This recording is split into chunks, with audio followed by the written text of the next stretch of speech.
Rickshaw taxi चालकांसाठी मराठी सक्तीची केल्यामुळे शिंदेंच्या शिवसेनेमध्ये मात्र दोन गट पडली। मंत्री प्रताप सरनाईकांच्या निर्णयाला शिवसेनेच्या निरुपम यांनी विरोध केलाय। मराठी सक्तीच्या नावाखाली मुंबईमध्ये गुंडगिरी सुरू असल्याचं संजय निरुपम म्हणाले। मुंबईच्या दहिसरमध्ये संजय निरुपम आणि मनसे कार्यकर्ते आमने-सामने आले। आक्रमक मनसे कार्यकर्त्यांकडून निरुपम यांच्या गाडीवर दगडफेक करण्यात आली। मनसे कार्यकर्त्यांनी निरुपम यांच्या कारच्या टायरची हवा सोडली। महाराष्ट्र में जो लोग रहते हैं उनको मराठी में संवाद करना चाहिए, इसमें किसी को ऐतराज नहीं है। महाराष्ट्र में मराठी भाषा का सम्मान होना चाहिए, इसमें भी किसी को ऐतराज नहीं है।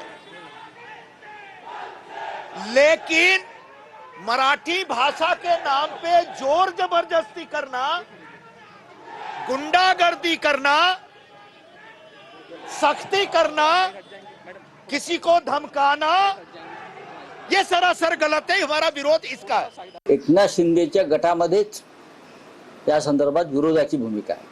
प्रताप सरनाईक परिवहन मंत्री यांची भूमिका ही महाराष्ट्राच्या आणि मराठी माणसाच्या हिताची आहे। ही त्यांनी घेतलेली भूमिका आहे। परिवहन मंत्री म्हणून ती योग्य आहे। त्याला विरोध करण्याचं कोणाचंही कारण नाही। हे जे धमकी देणारे भैये आहेत यांना मराठी माणसांनी धडा शिकवायची ही योग्य वेळ आहे।